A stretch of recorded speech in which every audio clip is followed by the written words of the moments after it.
going on YouTube? It's Pervious1030 with the Tin Can Gardener, and today what I'm going to do is I'm going to be clearing out a couple tomato plants, and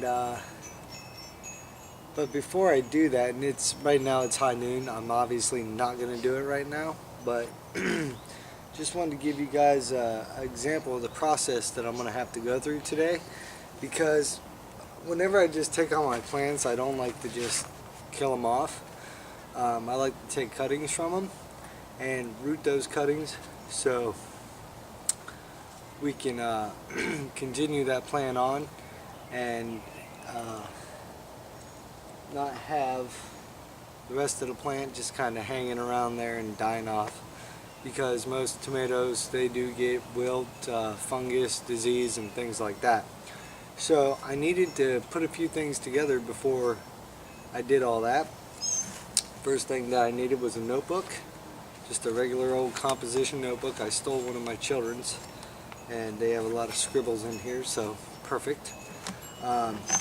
Some pruning shears for whenever I take out the plant.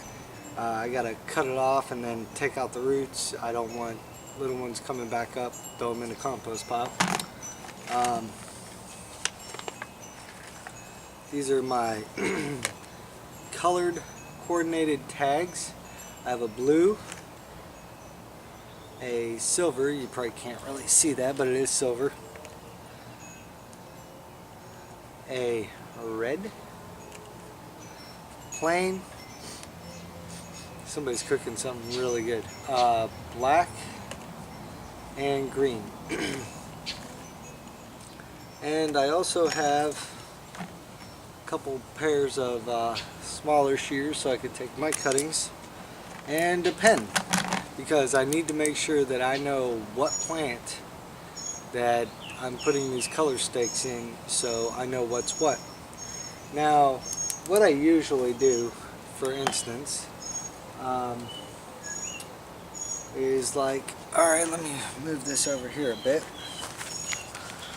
over there we go. Let me just, okay, we're good. What I usually do is I'll take a cutting off of this guy. I want to find the healthiest spot to take this cutting, which will probably be right here. I'll go 4 to 5 nodes, give it enough room to root and that sort of thing. And I probably get 2 cuttings off of it. So I'll probably take 2 to 3 cuttings off of this guy.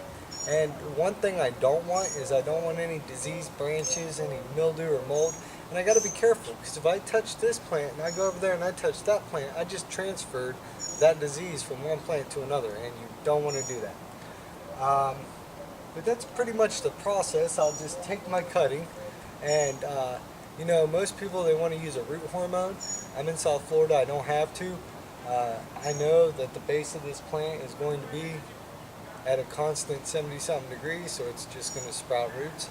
If you don't really want to buy root hormone, you could always, if you have willow in your area, you could always take the new willow leaves, cut them up, put them in a water, preferably bottled water, let it sit for a day or two, and it will also act as a rooting hormone. Let me think here. So I will be getting a cutting from the ugly right. I will be getting a cutting from the green giant, the blueberry cherry. I might even try a couple pepper plants today. I don't know. We'll see. It's really, pepper plants are finicky for me. I don't know why. They don't root as easily. Same thing with eggplant. But whenever I take my cuttings, right now is the worst time to do it. In the heat of the day is very bad. So if you're going to be taking cuttings, make sure you do it more in the afternoon, after the sun has already got past its hottest point, about 3-4 o'clock. I'll take my cuttings this evening. I'll put them in a tray with some hydrogen. If you don't know what that is, look it up. They're just little clay pebbles. It's just a medium, that's all it is. I already got some mint in there and got that rooted. I'm going to probably give that plant away. But So I'm gonna get a cutting from this ugly ripe. Probably gonna get it. I'm gonna basically get a cutting from everything I have, at least a few cuttings. That way, if I want to continue growing it, I ain't got to start from seed and start all over again. It's a real pain to do that sometimes, and seedling stage is the most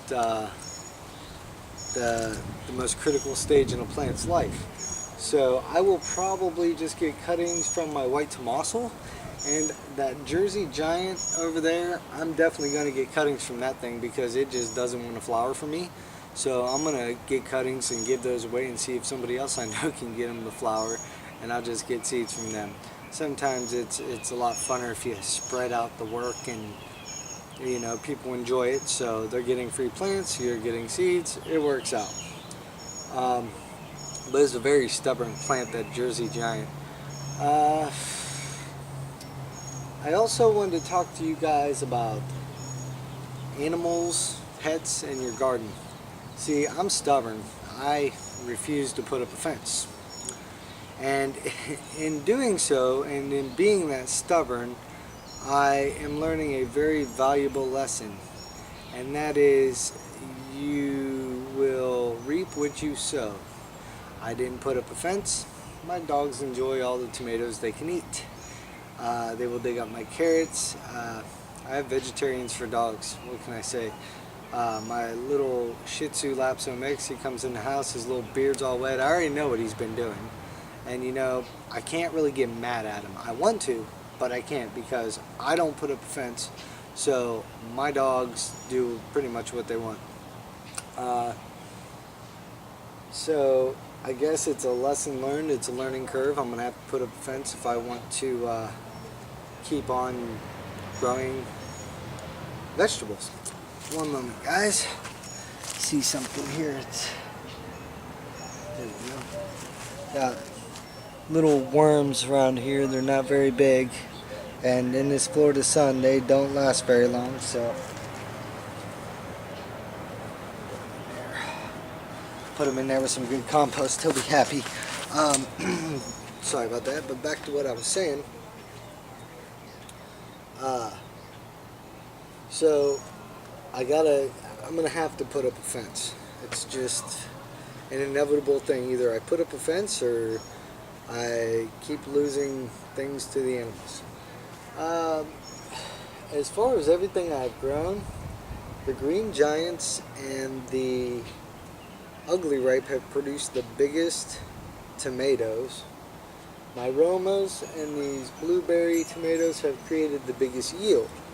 And right now I'm getting seeds off of all my broccoli. I'm waiting for those seed pods to harden and turn brown so I can get my seeds out of there.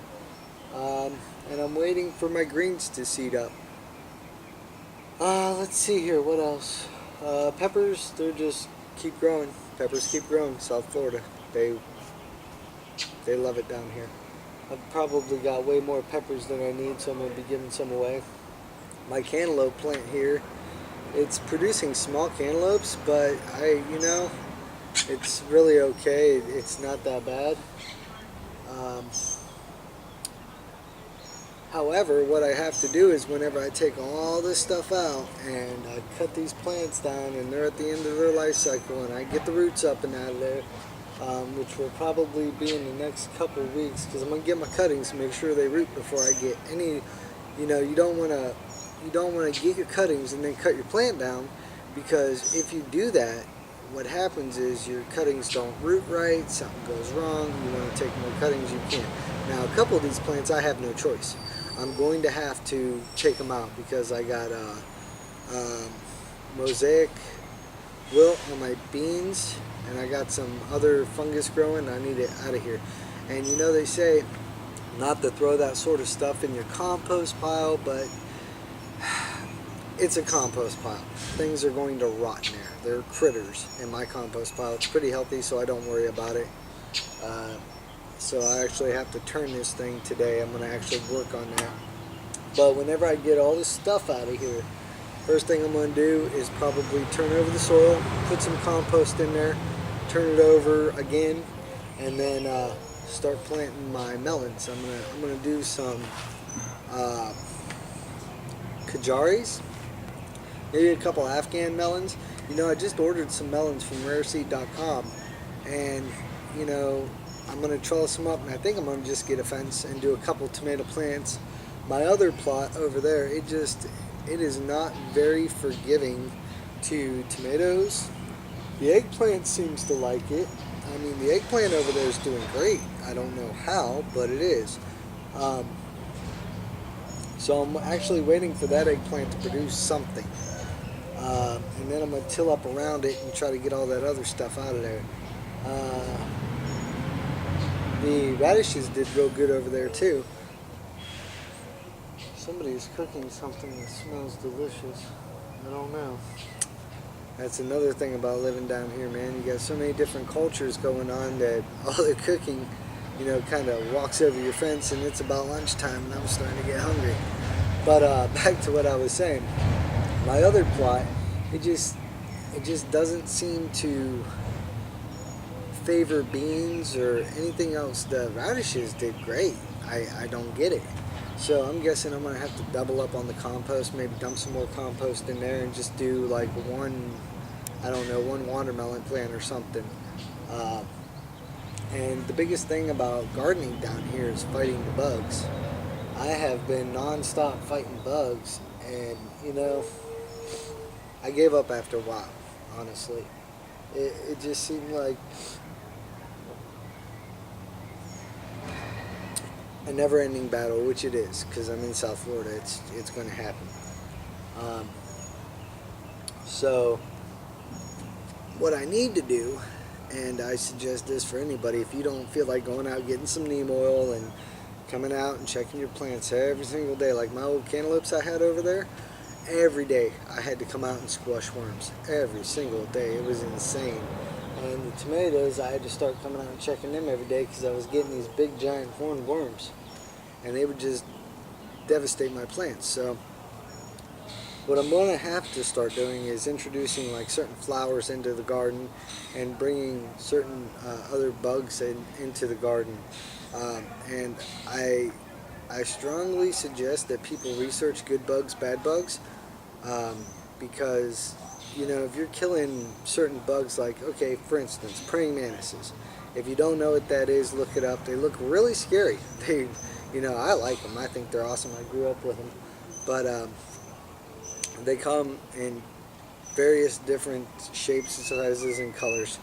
But they're really good for your garden. Ladybugs are good. Now, you got to be careful with ladybugs because there's also a Mexican beetle, which is not a ladybug, and it'll tear your garden up. So, two different beetles there.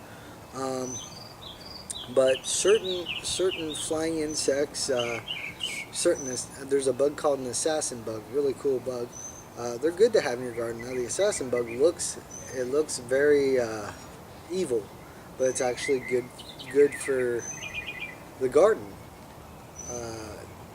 Other bugs like spider mites and white flies and pickle worms and things like that will totally devastate your garden, and you don't want those in there. I luckily, as I've said in my last video, I got these big white bushes over here, and I'll show you a quick clip of those. These guys right there, those big old white bushes, and they bring in the bees. They bring in a lot of bees. So all this right here will get pollinated. And that's a good thing. And I really haven't had any issues with anything fruiting except for that Jersey Giant. That is the only is the only plant that I have that I can't get the flower or set fruit. It flowers, but it won't set fruit. And you know, I guess I'm just gonna have to take some banana peels and plant it at the base and really give it a go. Good kickstart for that. As far as that goes, I've just kind of been sitting here collecting seeds and looking for people who want to get into gardening, and you know, maybe they can't afford the $4 for a pack of seeds, but they want seeds, and you know, I can give them a few seeds.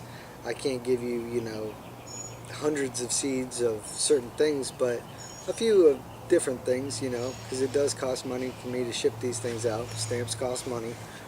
Um, but I like to help people get into gardening. It's actually, you know, it's actually a good thing.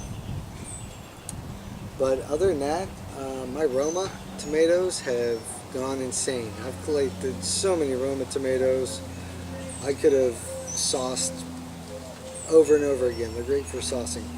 But me, I'm just into it for the seeds for now.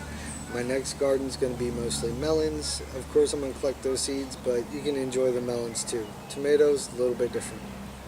I've been collecting quite a few seeds and buying quite a few seeds for my seed library. I strongly encourage everybody to start their own seed library. Try to, you know, help if you have children, go to their school, ask them, hey, do you guys do a seed library? You know, get them into gardening. I think it's very healthy for children to garden and that sort of thing. But back to the video at hand here. So I'm going to clone pretty much everything I got, and I'm going to get a few plants out there. I might keep a couple for myself in pots, you know, just to keep the variety going and keep my dogs out of them, because my dogs just love to enjoy my tomatoes. What else? Oh, never plant the same thing in the same spot twice. It's not good. For example, if I keep planting tomatoes here, certain nutrients that the tomatoes will be sucking up, it'll just deplete the soil, and that's usually not a good thing. So what I like to do is I'm going to take out all these tomatoes, put a whole bunch of compost back in there, maybe some fungus. It's like a fungus. You can get it in. You can go to online and find it, but it's like a bag of spore fungus, and you just mix it into the soil, and what that does is it feeds the soil. I never feed my plants. I don't do fertilizers. I don't do Miracle Grow. I'm sorry, it's blue. That ain't even close to natural. I will do compost tea. Molasses is really good. There's a few recipes online for that. If you're starting seedlings, I've read that if you take radishes and you take the greens off of radishes and you put them in a blender and you blend them with some water and you put that into a bigger gallon jug, like half of that, and mix it up, or seaweed, that's really good for seed starting. Anyways, so I'll feed my soil, and then I'm going to plant the melons, which I'm good. I ain't got to apply fertilizer. I don't have to do none of that. Maybe a little bit of some extra compost here and there, but you know, compost is the way to go, guys. I've done hydroponics. I've done the whole 9 yards, everything from rock wool to deep water culture. And don't get me wrong, if you can, you know, if that's what you want to do, by all means, go for it. It's definitely a learning curve. I learned a lot from doing that. I learned a lot about electroconductiveness through parts per millionth, and it's a lot of learning curves in there. Whenever you're growing indoors, you are the environment, and obviously you got to have your fans, your lights, your pumps, your timers, yada yada, and so forth. With organic gardening, you're just kind of putting the ingredients there and letting nature take over. That's really the way to go. Like whenever I do my compost pile, I do certain ratios of browns and greens. You can also look that up. A brown would be like cardboard. If you wet it down and put it in there, that's considered a brown. Leaves are considered a brown. Your greens would be your kitchen scraps and your grass clippings. Grass is always high in nitrogen. Now, with that being said, a little word of caution. If you have your lawn chemically treated, lizards. If you have your lawn chemically treated, I would not be putting that in my compost. It's probably not for the best. So, get a good ratio of greens and browns. Put those in a pile. Turn it every week or so. Wet it down. It's very important.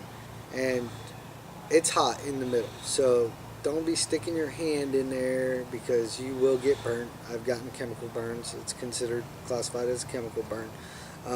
Because your compost pile in the middle, the core of it is just heating up because there's so many microbes, doing their thing, and it's causing friction. And that's why you usually see compost piles basically smoking. And whenever I lived in Colorado, here's a funny story. I went to a buddy of mine's house, and his neighbor's garage had caught on fire because what he was doing was taking a bunch of leaves and grass clippings, and he just kept piling them up against the garage, and it just spontaneously combusted.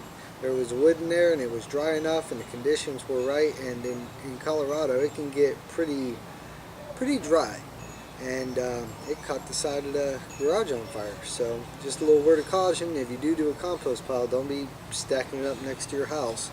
Do it away from the house in a pile. Easiest compost pile is take like a fence with holes about that big, or chicken wire, and just make a round cage, if you will, and put your compost in there. Whenever you're ready to turn it, just pick it up, move it, grab the compost, put it back in there. That's considered a good turning, and you got to wet it down. You don't want to keep it soaking wet, but you want to keep it wet enough. You don't want it drying out either. Like I said, you got the internet, so you can research all that if you wish. I just like to experiment with my compost pile, put a little bit of this, a little bit of that, see what works and what doesn't. But it's been pretty interesting gardening down here in South Florida. We have a lot of diverse bugs, good and bad. The weather obviously is perfect for gardening. However, in the summertime it does get pretty hot, and you have to really be on your watering schedule in the morning and then at night. Never ever water. Like right now, as hot as it is, it's about 90, close to it. I would never water my garden right now. The only exception to that rule would be a good ground watering. You never ever get water on the leaves on a day like today, because it'll burn it up. But if you were watering the ground, like you had a little watering system, drip system along the ground, that would be fine. But spraying the leaves right now, that would definitely be a no-go. Let's see here. Pruning your garden is always good. Your plants love, it's crazy, but plants love damage. Like for instance, let's see here. If I go over here with my handy dandy clippers, and I say, this branch right here looks a little rough. Remove this clip. This branch looks a little rough right here, so I'm just going to flip it off. Now, most people, whenever they talk tomatoes, you'll hear them talk about suckers. And if you pull the suckers, your plants will do better, which is true. However, those suckers make for great cuttings. I always use my suckers as cuttings, and I'll cut the fan leaves, or the big leaves. Excuse the noise, we got helicopters flying over all the time. Rich folks and their toys. Anyways, but the suckers make for awesome cuttings, and the big leaves, they age, they get older, and they just kind of put out. So don't be afraid to cut some of those off. Giving your plants a good trimming is good, especially if they're touching the ground at any point in time. You don't want that. You want to keep them up off the ground. Something else here. Spiders in the garden. Yeah, I know. I hate spiders. I really do. In Colorado, we used to have a lot of black widows. Horrible little creatures. Just, they will tear you up, and I've never been bit by one, thank God. But I've heard horror stories about them. It's like your whole body's on fire, and all they can do is give you morphine. And I've had quite a few in Colorado. That was kind of my thing. If you live in Colorado or any of those western states, or even anywhere where you know you have black widows, look around your water sources, the hose, the dog's water, that sort of thing, because they get pretty inventive, and you'll know that it's a black widow because the web is messy and it's very strong. And you'll see her, she'll be tucked away and the darkest spot. And if you really want to find out if it's a black widow, you go out there, find the web, go out there at night and shine your flashlight on the web, because that's whenever they come out and hunt. They are very, very deadly creatures for small children and animals, and they're not good to have in your garden. I've had to kill quite a few, and you know, I really don't like taking life of certain creatures if I don't have to. And I'm a fisherman and a huntsman, so I do hunt. I mean, you know, it is what it is. But nonetheless, spiders in the garden are good. They'll catch your white flies, they'll catch your other little critters that you really don't want in there. Like right now, oh, got a bee stuck up in there. Oh. Okay, you're going out of there. See, like right there, I just was sitting here talking to you about spiders, and one of these honeybees got stuck up in its web. Now, what I have is crown spiders. They're pretty abundant down here, but I did not want the bee to get eaten because that's my pollinator. I need that guy. So yes, nature goes along its course, what have you. But spiders in the garden are for, you know, they are what they are. They're creatures of hunting, and I don't know if he'd ate that bee, but I wasn't about to sit here and let that happen if I didn't have to. So that's my thoughts on what I'm going to be doing with the garden. I just thought I'd do a video on that, let you guys see that and let you know what was going on. Go ahead, throw some comments down there, rate, subscribe, all that stuff, and if you guys got any tips, please let me know. I'm always learning in the gardening. I am not a professional in any way, shape, or form. I just enjoy doing what I do, and it makes me happy. So remember, guys, if you feed somebody out of your garden, you're going to feed them for the day. If you teach them how to garden, you'll feed them and their family for the rest of their lives. Alright, you guys have a good day. It's Pervious1030 with Tin Can Gardener, and see you next time.